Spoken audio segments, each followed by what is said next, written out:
안녕하세요. 존 버나드요. 자, 오늘도 잭슨홀 미팅이라고 11시에 지금 잭슨홀 미팅에서 제롬 파월이 연설을 하거든요. 근데 이 잭슨홀 미팅이 향후 금리 방향에 대해서, 그러니까 향후 경제 이런 운영 정책 이런 방향에 대해서 연준 의장이 나와서 연설을 하거든요. 그게 진짜 예전부터 중요했습니다. 그래서 지금 보면은요, 모두가 주목하고 있습니다. 잭슨홀 미팅에 지금 파월이 어떤 얘기를 할까? 그러니까 뭐 매파적이냐 비둘기파적이냐 이런 말이 있잖아요. 비둘기파적인 거는 금리를 내린다. 그리고 매파적인 거는 금리를 동결하거나 금리를 인상한다 이런 얘기잖아요. 근데 파월은 약간 매파잖아요. 요즘 보면은 트럼프한테 지금 뭐 트럼프 말 안 듣고 계속 자기 소신대로 가고 있잖아요. 그래서 앞으로 제롬 파월이 어떻게 지금 오늘 연설을 할 것이고 어떤 자세를 취할 것인지, 그리고 이것도 중요하지만 이걸 지켜보는 글로벌 스마트머니 있잖아요. 글로벌 스마트머니들이 과연 어디 쪽으로 돈을 굴릴지 지금 보면은요, 관망을 하고 있어요. 지금 개인들만 S&P 500이나 그다음에 빅테크 종목들 개인들만 계속 사고 있는데 내부자들이나 아니면은 글로벌 큰 손들은 지금 관망을 하고 있습니다. 지금 더 안 사고 관망을 하고 글로벌 이런 포트폴리오를 어떻게 재조정할까. 그래서 금이랑 은을 더 갖고 갈까, 아니면은 뭐 이머징 마켓 있잖아요. 특히나 오늘 중국이 엄청나게 올랐거든요. 중국을 더 많이 살까. 지금 저는 봤을 때 제가 봤을 때는 중국 쪽으로 이렇게 글로벌 머니들이 서서히 움직이는 것 같아요. 지금 왜 그러냐면 중국에 지금 과창판이라고 해서 이게 엄청나게 올랐거든요. 중국이랑 지금 보면 차이나테크 탑10 뭐 이런 종목들, 그러니까 중국의 빅테크 종목들이 오늘 진짜 급등을 많이 했습니다. 그래서 이런 거 봤을 때 글로벌 스마트 머니들이 지금 이런 잭슨홀 미팅 발언을 보고 앞으로 이런 금리 정책이나 그리고 뭐 방향, 관세 방향 뭐 이런 거 있잖아요. 이런 걸 보고 많은 돈을 다른 데로 옮기거나 포트폴리오를 재조정하지 않을까, 저는 그렇게 보고 있습니다. 그래서 이거 진짜 중요한 거니까 제가 한번 잭슨홀 미팅이 대체 뭔지, 그리고 제롬 파월이 어떻게 할 것인지, 그리고 트럼프는 또 이제 옆에서 어떤 압박이나 협박을 할 건지, 그래서 트럼프가 어떻게 할 것인지 이런 거 한번 보도록 하겠습니다. 자, 이 잭슨홀이 열리는 곳이 이게 지금 엄청난 외진 한적한 곳이에요. 거의 뭐 우리의 뭐 강원도처럼 이런 시골 이 외진 지금 자연환경이 엄청나게 좋은 이런 데거든요. 이런 데서 회의를 하면서 금리랑 그리고 정책 방향을 결정을 하는데요. 자, 여기 보세요. 잭슨홀 미팅의 의미를 보면요, 세계 경제의 나침판 역할을 합니다. 매년 8월 말에 미국 와이오밍주 잭슨홀에서 열리는 국제 경제 심포지엄입니다. 그래서 미 연준이 주최를 하고 전 세계 중앙은행 총재들이 오고요, 재무장관, 학자, 금융시장 주요 인사들이 참석을 합니다. 특히 연준 의장 연설은 이 글로벌 통화 정책 방향에 이걸 가늠을 하는 핵심 메시지로 주목을 받고 있습니다. 이게 중요한 거죠. 그래서 제롬 파월이 어떤 걸 얘기할 것인가, 이게 진짜 중요하고요. 예를 들어 2010년 벤 버냉키 있잖아요. 이분이 추가적 양적 완화 이거를 주장을 했거든요. 그러면서 이제는 엄청나게 지금 그것 때문에 파장이 있었고요. 그 다음에 20년엔 제롬 파월 의장이 평균 물가 목표제 이거를 발표를 했었습니다. 그래서 이런 여러 가지 지금 발표가 있었다 이렇게 볼 수가 있습니다. 그래서 향후에 지금 이 금리 정책과 통화 완화, 긴축 기조 이런 거를 예측하기에 진짜 가장 좋은 이런 회의다 이렇게 볼 수가 있습니다. 그래서 이 회의는 지금 진짜 이 자연으로 둘러싸인 곳에서 하거든요. 그리고 해발 고도도 높은 곳에서 해서 사람들이 거의, 그러니까 뭐 도시랑 떨어져 있고, 그다음에 이런 의미가 뭐냐, 정부랑 또 멀어져서 이 정치적 부담을 덜 하고, 그러니까 덜어내고 내가 소신대로 경제 정책을, 그러니까 미 연준이나 아니면 중앙은행 이런 은행장들이나 이런 주요 인사들이 와서 자기 소신대로 이런 학술 토론을 하고, 그다음에 정부의 입김을 최대한 덜 받는 쪽으로 하면서 이런 정책 방향을 결정하자는 이런 취지에서 이게 열렸다고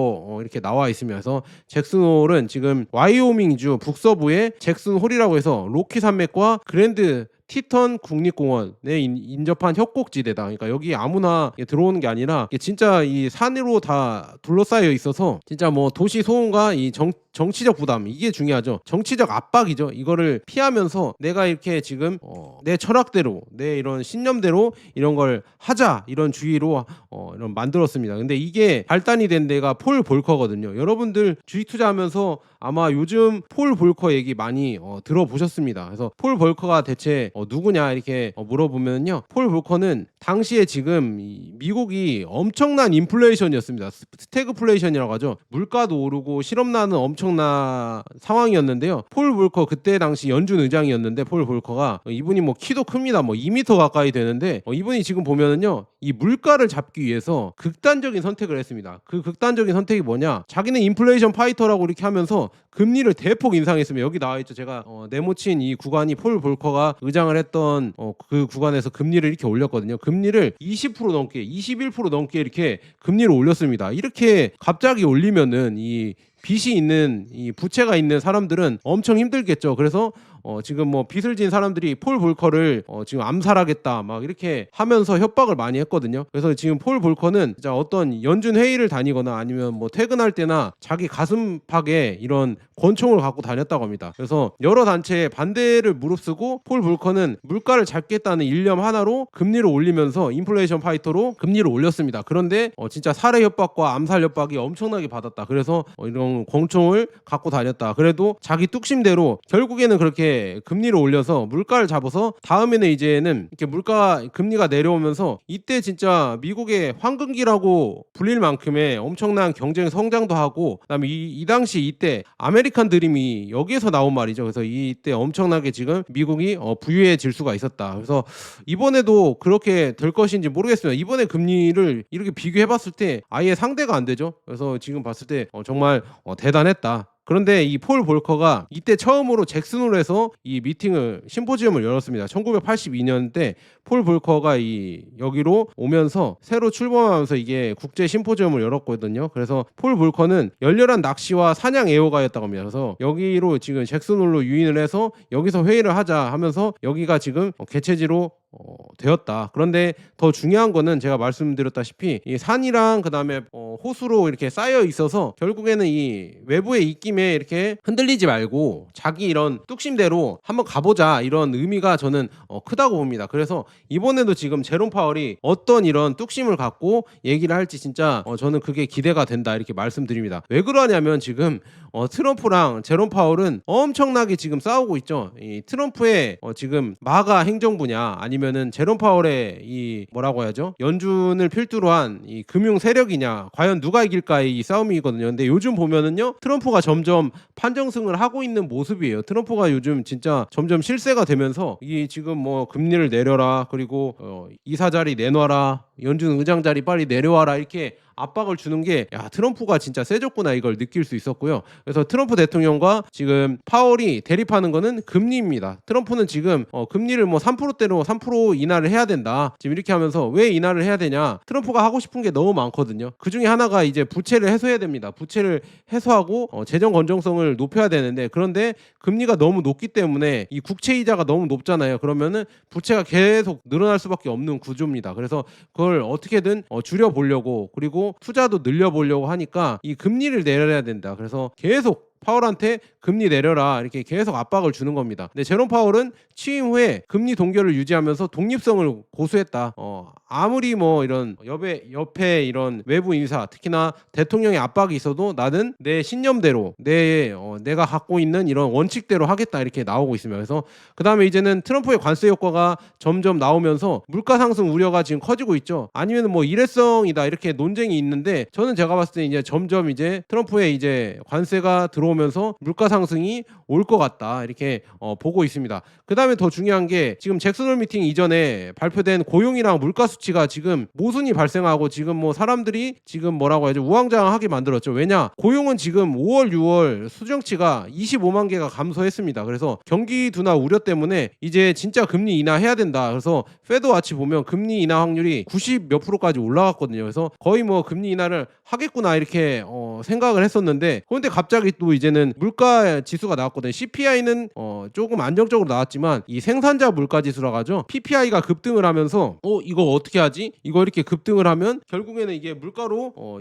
지금 전가되면서 점점 물가가 오르겠구나 이런 지금 우려 때문에 이 지금 금리를 못 내리겠다 이렇게 이 확률이 또 내려갔거든요. 그 다음에 또 진짜 실업률은 오히려 지금 고용은 감소를 했는데 실업률은 또 하락을 해서 지표 간에 이렇게 상충이 되면서 뭐가 뭔지를 정확하게는 예측하기가 쉽지 않았습니다. 지금까지 상황에서는요. 그 다음에 이제 기대 인플레 지수도 있잖아요. 기대 인플레는 오히려 또 이제는 급등을 하면서 향후에는 이제 인플레가 올라가겠구나 이 물가 상승이 올라가겠다 하면은 결국에는 금리 인하의 제약 요인이 되죠. 금리 인하하면은요 물가가 더 오르니까 오히려 금리 인상을 해서 물가를 잡아야 된다 이런 얘기가 나올 정도로 지금 기대 인플레는 급등을 하고 있습니다. 그래서 이런 여러 가지 지표 때문에 지금 막 상충되는 게 많은 거예요. 그래서 트럼프 말을 들어야 되는지, 이 고용이 악화되면서 경기 침체 우려가 있으니까 선제적으로 금리 인하를 해야 되는지, 아니면은 지금 보면 물가가 계속 상승하고 있으니까 물가를 이거 어느 정도 잡아야 되니까 금리를 동결해야 되는지, 이거에 대해서 지금 서로 의견이 엇갈리고 있다 이렇게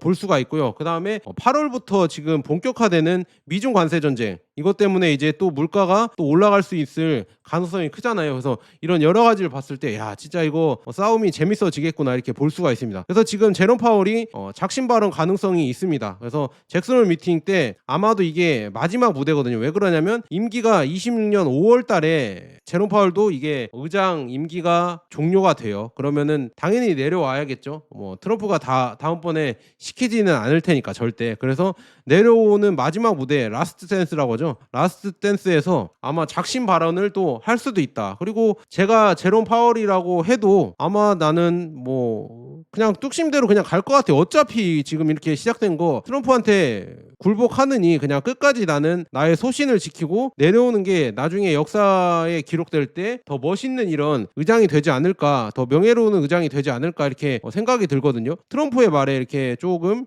뭐라고 해야죠? 굴복하고 내려오는 거는 좀 제가 봤을 때도 조금 폼이 안 난다고 해야 되나, 아니면은 조금 모양이 안 나온다고 해야 되나, 좀 그런 상황입니다. 그래서 지금 정치적 압박이 계속 되는 가운데 이 제롬 파월이 어떤 발언을 할까, 이게 정말 중요해지고 있다 이렇게 볼 수가 있습니다. 그래서 지금 제롬 파월을 조금 지원하는 이런 연준 이사들의 총재들의 발언이 있거든요. 지금 보면 베스 헤맥 클리블랜드 연은 총재는 내일 회의가 열린다면 인하 근거는 없다. 그래서 인플레 지금 물가 상승세는 여전하고, 그다음에 정책을 제약적 수준으로 유지해야 한다는 것을 강조했다 이렇게 나왔고요. 제프리 슈미트 캔자스 시티 연은 총재도 9월 인하는 확실한 데이터가 필요하다. 그래서 인플레 마지막 1% 억제 비용이 크다. 이게 나와 있고요. 물가 2%보다 3%에 더 가깝다. 그래서 해야 할 일이 남아 있다. 그리고 노동시장은 견조하다고 평가를 해서 이것도 금리를 동결해야 된다. 이 매파적 발언을 했습니다. 그리고 라파엘 보스틱 애틀란타 연은 총재도 올해 금리 인하는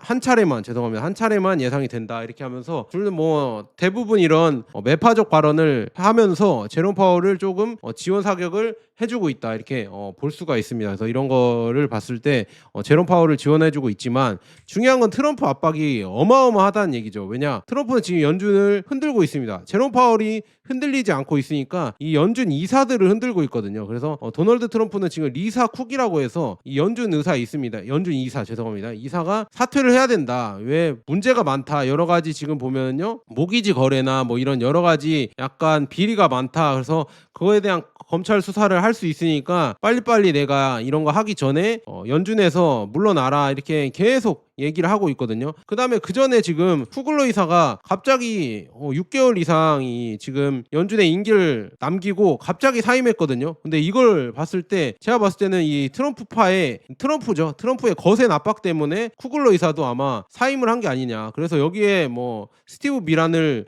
넣는다고 했잖아요. 그래서 이런 거 봤을 때 야 진짜 무섭다. 그래서 리사 쿡은 지금 1964년 미국 조지아 출생으로 버클리대 박사입니다. 경제학이 박사고요. 하버드대 교수고 백악관 경제 고문인데 오바마가 지명을 했다고 합니다. 오바마에서 이제 바이든이 이제 지명을 하고, 그다음에 대표적으로 지금 보면은요, 약간 지금 흑인이잖아요. 흑인이고 여자, 약간 이런 둘 다의 이런 뭐라고 해야죠? 유리천장이 있다고 해야 되나? 그래서 이런 그런 걸 깨고 파격적인 인사였는데 그런 걸 또 이제는 트럼프는 또 다시 또 이제 원위치로 시키려고 합니다. 근데 이거는 좀 트럼프의 지금 보면은 트럼프 행정부의 약간 원칙이라고 해야 되나? 그걸 좀 말하면 좀 그럴 것 같은데 그건 다음에 얘기해드리고요. 여튼 지금 보면 자기의 친 트럼프파 이사를 넣기 위해서 지금 리사 쿡 연준 이사를 계속 압박을 하고 있다 이렇게 볼 수가 있습니다. 근데 지금 엘리자베스 워런 연방 상원의원 있잖아요. 민주당 상원의원 간사는 독립적인 연준 이사회를 불법적으로 해임하기 위해서 연방 정부를 무기화해서는 안 된다. 지금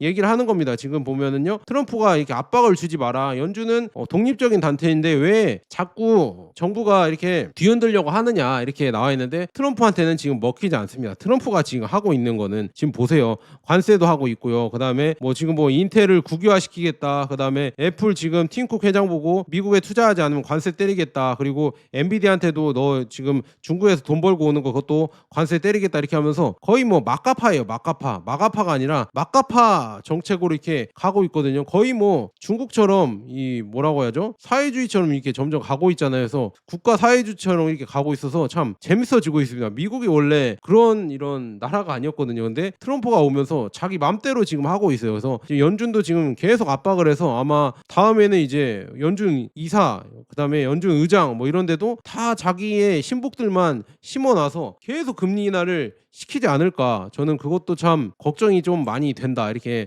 말씀드리고요. 향후 지금 파급 효과 전망을 보면요, 시장 예상은 지금 금리 인하 시그널이 있습니다. 그래서 시장 예상은 9월에 1회 인하를 하고요, 연내 총 2회 정도 인하를 할 것 같다. 그러나 물가 불안 요인이 생긴다고 하면은요, 아마도 1회로 줄을 수도 있다 이렇게 얘기가 나오고 있거든요. 그래서 지금 이 금리를 예상하면서 베팅하는 페드 와치 있잖아요. 거기를 가져왔거든요. 지금 제가 캡처한 이런 날짜 기준으로 하면은요, 지금 69.5%가 0.25% 인하를 한다 9월 달에. 그래서 그 정도 한다고 나와 있고요. 그다음에 동결은 30.5인데요. 중요한 거는요, 이 동결이 지금 보면 일주일 전에는 14.6%였는데 지금 25점 전날에 25%로 올랐고요. 그다음에 이번에 30%까지 올랐습니다. 그래서 다음에 이제 제롬 파월이 매파적인 발언을 하면 이게 35, 뭐 40까지 올라가면 이제는 모르는 거죠. 그러면 또 이제 뭐 월가에서는 또 패닉셀이 나올 수도 있다. 지금 금리 인하를 거의 뭐 확정시 하면서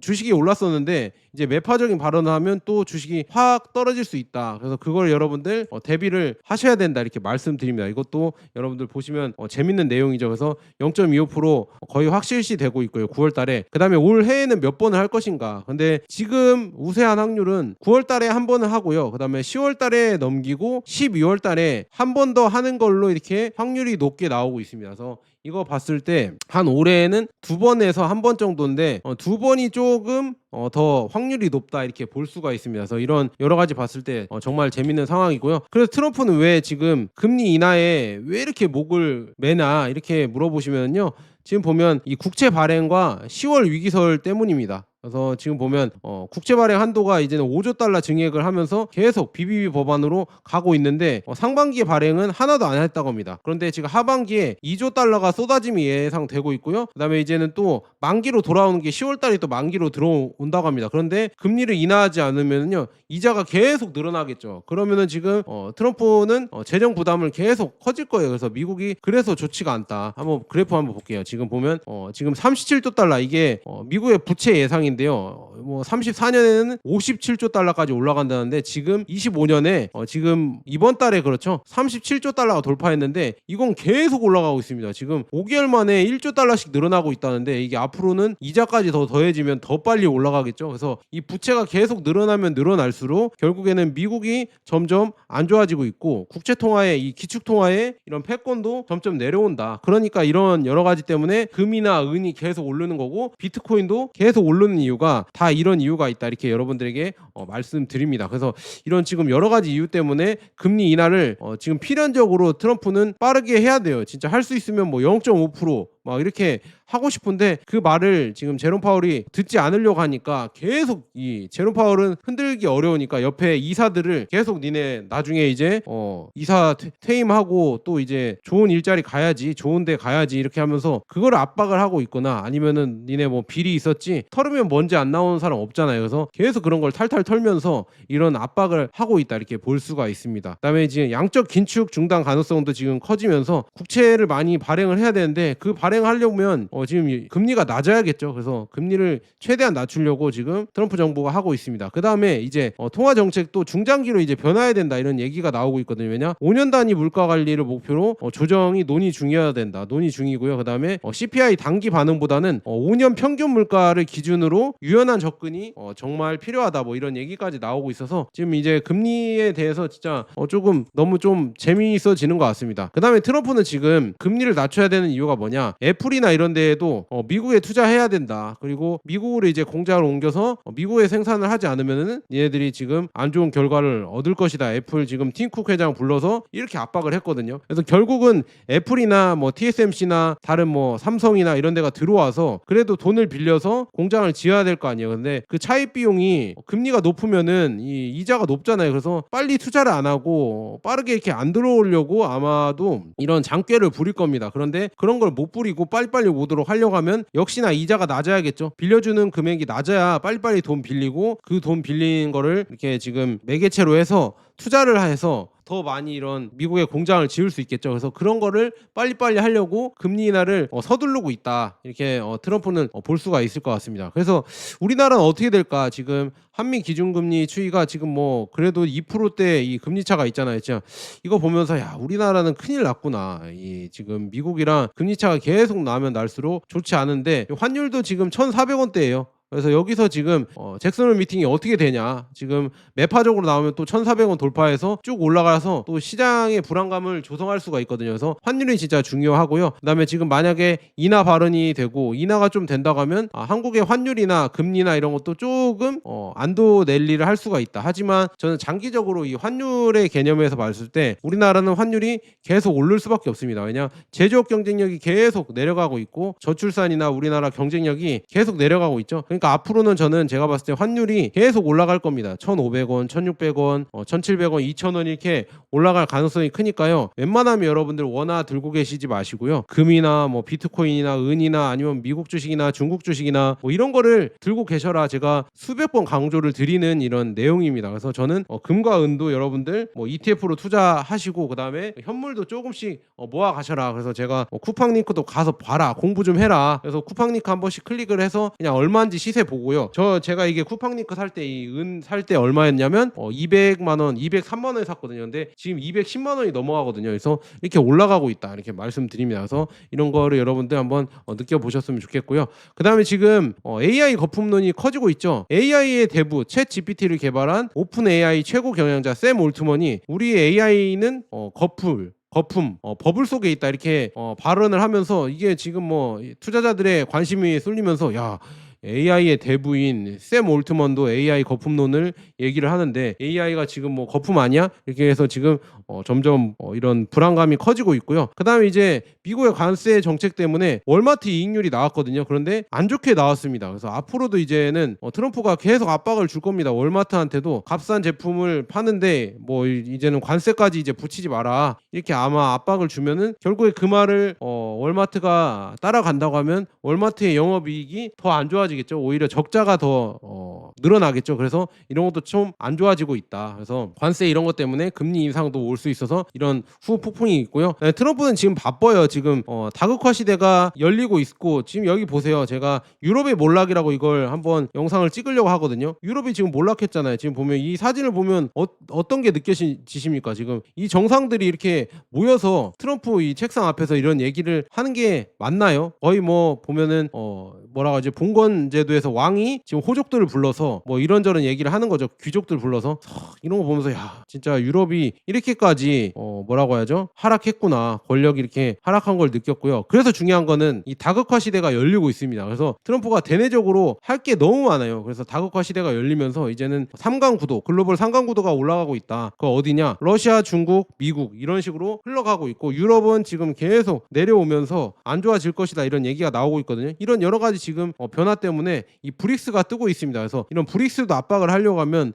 미국이 지금 재정비를 해서 빨리 힘을 길러야 되겠죠. 그래서 트럼프가 하는 정책들은 진짜 막아라고 하잖아요. 미국을 다시 위대하게 하려고 하는 정책이 어떻게 보면 맞기 때문에 그래서 빨리빨리 금리 인하를 하고 그다음에 다시 제조업을 부흥을 해서 이런 상대들 큰 상대들을 압박을 해야 됩니다. 그런데 지금 이 외교 정책들 이 관세 정책도 오히려 역효과가 또 나고 있어서 트럼프 입장에서 이것도 또 압박입니다. 왜냐 지금 보면 인도에 대해서 지금 50% 관세를 매기면서 러시아 가스 수입하지 마라 러시아 석유 수입하지 마라 했는데 오히려 인도가 지금 중국이랑도 원래 서먹서먹하게 친하지 않은 사이였는데 중국이랑도 이제는 대화를 해보겠다 더 친하게 들어가겠다 하면서 원래 양다리 걸치고 있었어요. 인도는 지금 약간 브릭스랑 지금 서방이죠. 미국을 필두로 한 서방이랑 이렇게 양다리를 걸치면서 자기가 이 레버리지를 이용해서 더 좋은 이득을 챙기려고 했는데 이제는 미국이 완전 압박을 해버리니까 이제는 브릭스 쪽으로 딱 달라붙는 지금 상황이다 이렇게 볼 수가 있고요. 그다음에 지금 2022년 때 서방 국가들이 러시아의 이 외환 보유고 있잖아요. 이거를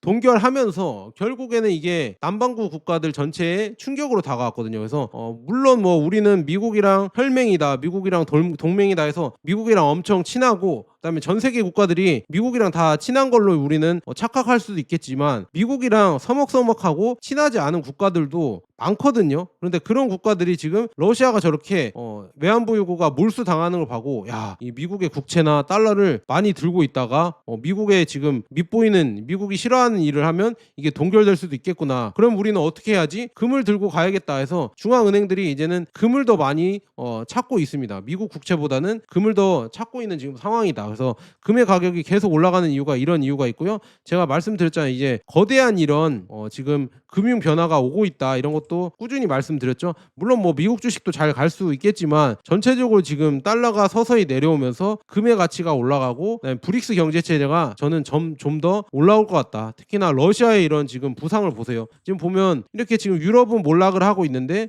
러시아는 지금 올라가고 있죠. 그다음에 지금 보면 미국이 인도를 압박하니까 인도는 지금 러시아에 딱 달라붙으면서 이제 브릭스 분열이 아니라 오히려 역효과가 나면서 브릭스가 이제 점점 더 똘똘 뭉치면서 러시아를 고립시키려고 했지만 러시아는 이젠 점점 더 커져가고 있다. 그래서 인도랑 지금 회담을 하고 있죠. 8월 21일 날 모스크바에서 지금 보면 인도 외무장관이 가서 새로운 무역 및 금융 채널 약속을 하고 원자력 및 탄화수소 거래를 테이블 위에 올려놨고 다극화 글로벌 사우스 주권을 강화하겠다 이렇게 다짐을 했다고 합니다. 그리고 지금 브릭스들이 이제는 긴밀한 협력을 하고 있다. 여기 손잡은 거 보이시죠? 인도, 중국, 러시아까지 이렇게 합치면은 아시아에서 거의 이렇게 자원이나 그다음에 인구나 영토나 엄청난 이런 세력이 생긴다 이렇게 볼 수가 있습니다. 여기 세 명이 이제 뭉친다고 하면 진짜 엄청난 구조가 될 것 같거든요. 그래서 우리나라도 이런 거를 잘 보고 조금 이런데 브릭스에도 발을 걸쳐 놔야 됩니다.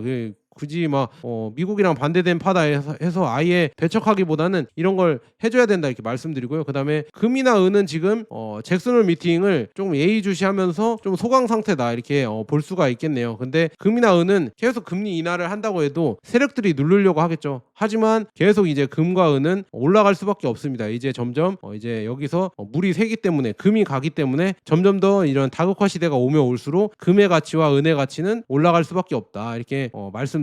그래서 잭슨홀 미팅은 단순 학술회의가 아니라 이제 연준의 통화 정책의 분기점 역할을 합니다. 그래서 이번에는 지금 고용 둔화냐 아니면 물가 상승이나 이런 모순적인 지표에서 과연 어떤 거를 정책적으로 제롬 파월 의장이 선택을 할지 이게 정말 중요해질 것 같고요. 그다음에 글로벌 이제 큰 손들이죠. 글로벌 이런 자금들은 이제는 중국 쪽으로 갈지 중국 증시가 지금 갑자기 급등을 하고 있어서 이쪽으로 가는 건지 아니면은 금과 은으로 이렇게 포트폴리오를 재조정하는 건지 아니면 그냥 그대로 미국에 이렇게 남아 있는 건지 이것도 여러분들 잘 체크를 해 보시고요. 그다음에 언제 이제 금리 인하가 되고 언제 이제는 미국 증시가 오를까 이런 것도 여러분들 잘 체크해 보시면 너무 재밌습니다. 그래서 자 여기까지 좋은 번화 듣고 여러분들 또 다른 이런 얘기가 있으면은 잘 전달해 드리도록 하겠고요. 아 맞다. 그러니까 중요한 거는 진짜 트럼프 세력과 이 파월의 금융 세력의 이 파워 싸움이거든요. 근데 여기서 이제 과연 제롬 파월이 어떤 이런 라스트 센스죠. 마지막 댄스를 보여줄까 이거가 정말 기대가 된다. 근데 트럼프가 점점